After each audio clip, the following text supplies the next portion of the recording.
چنانچہ ایک دعا نبی علیہ السلام نے فرمائی، اللہم بارک لنا فی رجب و شعبان وبلغنا رمضان، اے اللہ ہمیں رجب اور شعبان میں برکت عطا فرما اور بخیریت ہمیں رمضان المبارک تک پہنچا۔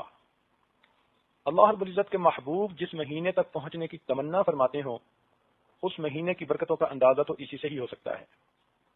کتابوں میں لکھا ہے کہ سلف صالحین 6 مہینے تک رمضان کے آنے کی یعنی دعائیں مانگا کرتے تھے، اور جب رمضان المبارک وہ خوب عبادت کے ساتھ گزار لیتے تو بقیہ 4-5 مہینے اللہ رب العزت سے اس کی قبولیت کی دعائیں مانگتے تھے۔ اس حد تک رمضان المبارک کا ان کے ہاں اہتمام تھا کہ جب کسی بندے کی بزرگی کا بات کرنی ہوتی تو کہتے کہ فلاں بندے نے تو زندگی کے اتنے رمضان گزارے، اس کے تو درجات بہت بلند ہیں۔ امام ربانی حضرت مجدد ثانی رحمۃ اللہ علیہ فرماتے ہیں کہ کشف کی نظر سے اولیاء اللہ نے اللہ تعالیٰ کی رحمتوں کی بارش کو اترتے جب دیکھا تو پتہ چلا کہ سال کے باقی مہینوں کی رحمت دریا کی مانند ہے، جبکہ رمضان المبارک کی رحمتیں سمندر کی مانند ہیں جس کا کوئی کنارہ ہی نظر نہیں آتا۔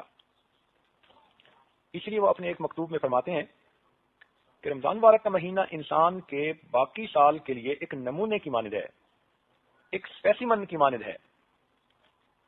جس بندے نے رمضان مبارک جس طرح سے گزارا، اللہ تعالیٰ اس کو بقیہ سال اس طرح گزارنے کی توفیق عطا فرما دیتے ہیں۔ مثال کے طور پر اگر کوئی عورت چاہے کہ میں تہجد گزار بن جاؤں تو اس کو چاہیے کہ رمضان المبارک میں تہجد کی پابندی کرے۔ جو چاہے کہ میں اپنی آنکھوں کی حفاظت کروں اس کو چاہیے کہ رمضان المبارک میں اپنی آنکھوں کی حفاظت کرے۔ جو چاہے کہ میں اپنی زبان کی حفاظت کر لوں، رمضان المبارک میں زبان کی حفاظت کر لے۔ جو عمل رمضان المبارک میں استقامت کے ساتھ وہ کرے گی، اللہ رب العزت اپنی رحمت، اپنی قدرت، مشیت سے بقیہ سال اس عمل کو کرنے کی توفیق عطا فرما دیں گے۔ حضرت علی رضی اللہ تعالیٰ نے فرمایا کرتے تھے کہ اگر اللہ رب العزت نے نبی علیہ الصلوۃ والسلام کی امت کو عذاب دینا ہوتا تو نہ رمضان عطا فرماتے نہ سورہ اخلاص عطا فرماتے۔ یہ دو ایسی نعمتیں ہیں، ایک رمضان المبارک اور ایک قرآن مجید میں قل هو اللہ احد والی صورت۔ وہ فرماتے تھے کہ ان دو چیزوں کو دینے کے بعد یوں معلوم ہوتا ہے کہ اللہ رب العزت نبی علیہ السلام کی امت کو عذاب دینے کا ارادہ نہیں رکھتے۔ نبی علیہ الصلوۃ والسلام نے ایک مرتبہ شعبان کے آخری دن میں صحابہ کرام کو خطبہ دیا اور ان کو بتایا کہ تمہارے اوپر ایک رحمت کا مہینہ آ رہا ہے جس کے روزے کو اللہ تعالیٰ نے فرض فرمایا اور رات کی عبادت کو اللہ تعالیٰ نے اپنے قرب کا ذریعہ بنایا۔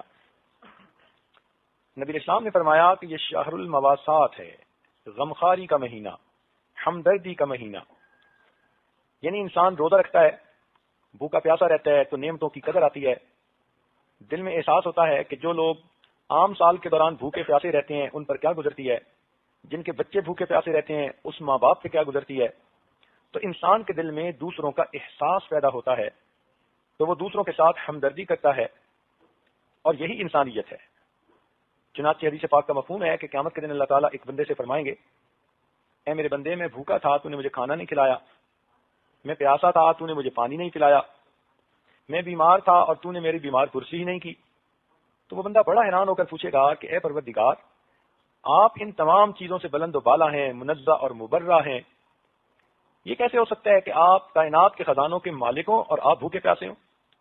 اللہ تعالیٰ جواب میں فرمائیں گے کہ اے میرے بندے، فلاں موقع پر تیرا ایک ہمسایہ بھوکا تھا، پیاسا تھا، اگر تو اسے کھلا پلا دیتا تو ایسے ہی ہوتا جیسے تو نے مجھے کھلایا پلایا ہوتا۔ اگر تو اس بیمار کی بیمار پرسی کرتا تو ایسے ہی ہوتا جیسے تو نے میری بیمار پرسی کی ہوتی۔ اس وقت انسان کی آنکھ کھل جائے گی کہ اللہ رب العزت کے ہاں ایک دوسرے کے ساتھ الفت و محبت کی زندگی گزارنے کا کیا مقام ہے۔ تو یہ مہینہ غمخاری کا مہینہ ہے۔ اب ذرا سوچئے کہ جس مہینے کا نام ہی غمخاری کا مہینہ، اگر اس مہینے میں کوئی اللہ کی نیک بندی اللہ تعالیٰ کے سامنے اپنے غم کرے، اپنی پریشانیاں بیان کرے، اپنے دکھڑے سنائے، اپنی مشکلات کی تفصیل بتائے تنہائیوں میں بیٹھ کر دعا میں، تو پروردگار عالم اس کی غمخاری کیوں نہیں فرمائیں گے۔ جس مہینے کا نام ہی غمخاری کا مہینہ، تو معلوم ہوا کہ ہم غم زدوں کے لیے خوشی کی بات ہے ہم اپنے غم تہجد کے بعد اور تنہائیوں میں اپنے پروردگار کے سامنے دامن پھیلا کر بیان کریں۔ وہ پروردگار جس نے بندوں کو غمخاری کا حکم دیا، وہ پروردگار خود بھی اپنے بندوں کی غمخاری فرمائے گا۔ اس مہینے میں نیکی کا اجر زیادہ کر دیا جاتا ہے۔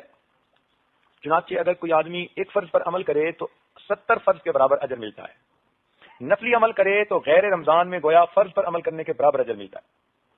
حدیث پاک میں ہے کہ اللہ تعالیٰ جبریل علیہ السلام کو بھیجتے ہیں، فرماتے ہیں کہ جاؤ اور سرکش شیاطین کو قید کر دو تاکہ وہ میرے محبوب کی امت کے روزہ داروں کے روزوں کو خراب نہ کر سکیں۔ تو گویا بڑے بڑے شیاطین تو قید ہو گئے اور ان کو سمندر میں پھینک دیا جاتا ہے باندھ کے۔ اب اگر نیکی کے راستے میں کوئی رکاوٹ ہے تو یا تو وہ چھوٹے چھوٹے شیطان ہیں جن کو شتونگڑے کہتے ہیں، یا پھر ہمارا اپنا نفس ہے۔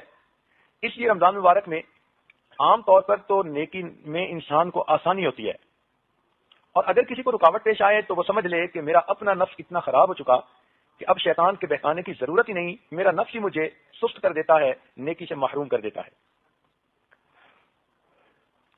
یہ بھی حدیث